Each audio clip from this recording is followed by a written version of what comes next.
In 1993, a 9-year-old Korean immigrant was working a mechanical cash register in his parents' Detroit beauty supply store, being raised for a future in medicine, not Hollywood.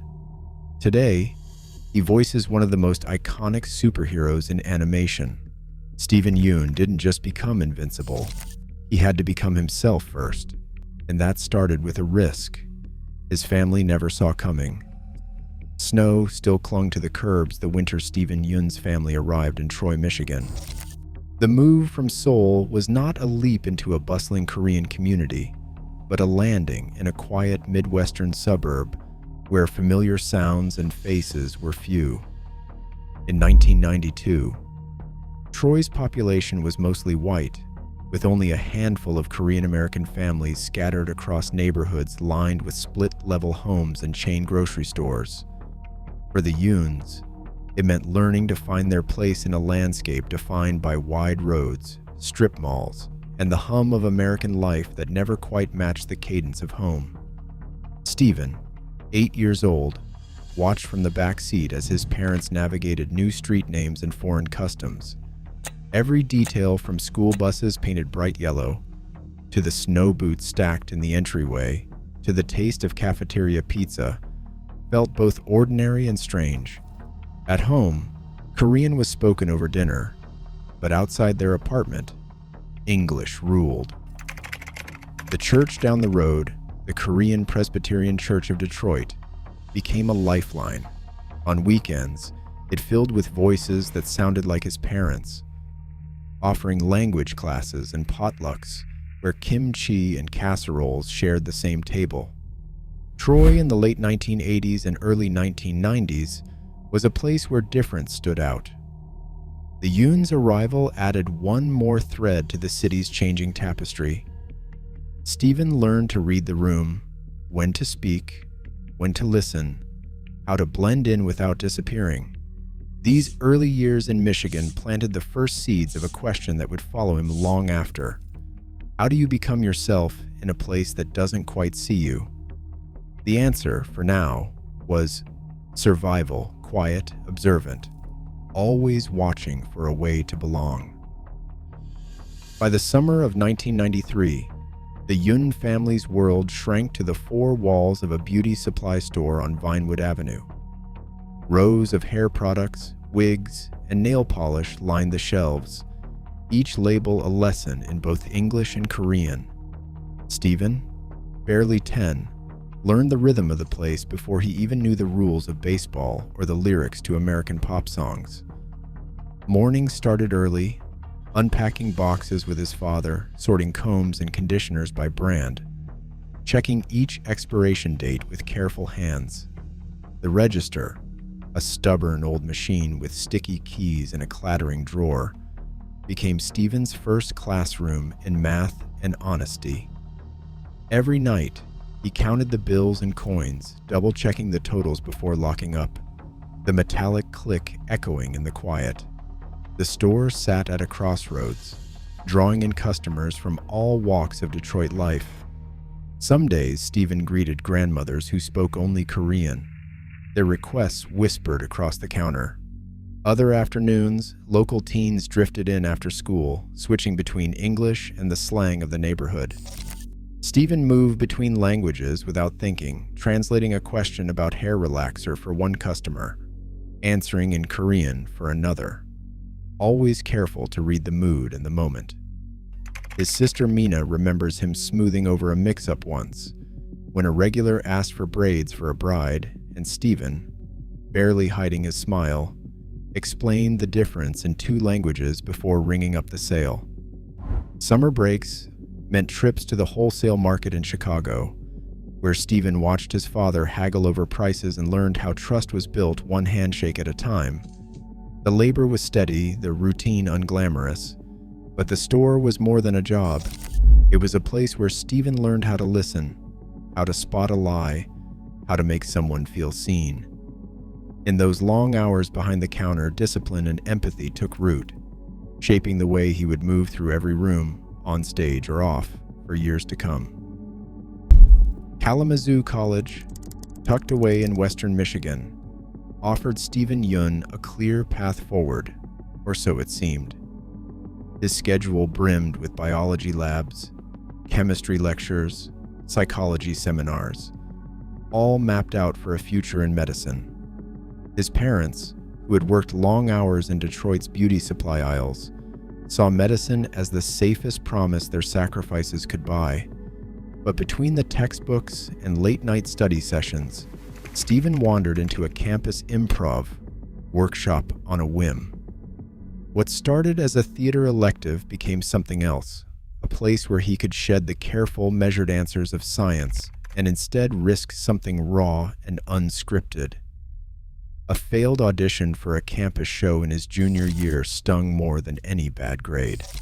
It forced a question into the open. Did he want a life built on certainty, or one where the outcome was unknown? That spring, over dinner, Steven made a proposal to his parents, 2 years to try acting, with the understanding that if nothing panned out, he'd return to the pre-med track. The deal was uneasy, a truce between old hopes and new ambitions. In 2005, diploma in hand, Steven packed up for Chicago, leaving behind the safety of a prescribed future for the uncertainty of the stage.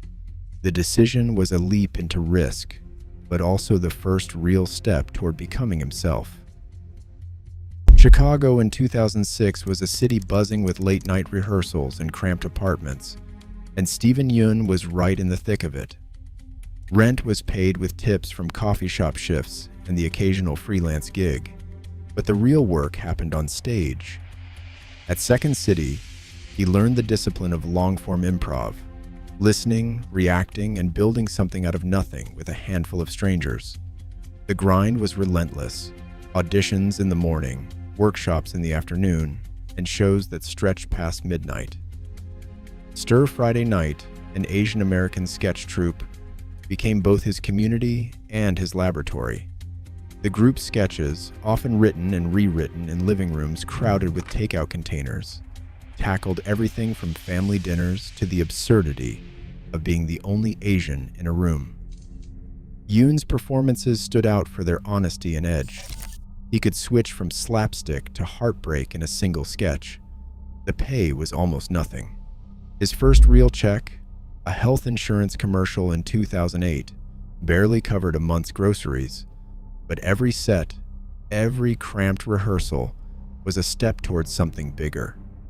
In those years, survival meant hustling for stage time and learning to fail in public. The lessons of the grind, resilience, craft, and the courage to risk were shaping him into more than just an actor. They were making him ready for a world that had never expected someone like him to break through. The call came in early 2010. Steven Yeun, still hustling on the Chicago comedy circuit, had sent a self-taped audition for a new cable drama about survivors in a world overrun by the dead. The show was AMC's The Walking Dead, and the role was Glenn Rhee, a pizza delivery guy with quick instincts and a good heart. The casting directors, used to seeing the same faces, stopped when Yoon's tape played. His performance cut through the noise, sharp, funny, vulnerable, and alive, in a way that felt different from the usual. Within weeks, his name appeared on cast lists and press announcements. The series premiered in October 2010. Overnight, viewership soared past 5 million for the first episode alone. Steven's Glenn became a fan favorite, his face suddenly recognized in airports and on magazine covers.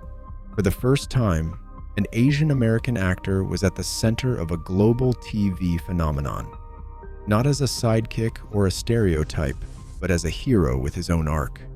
Messages poured in from viewers who saw themselves in him, who felt seen because he was there. The grind of late nights and empty pockets in Chicago gave way to a new reality, one where Steven Yeun was no longer invisible, but impossible to ignore. Recognition arrived not as a finish line, but as a new vantage point.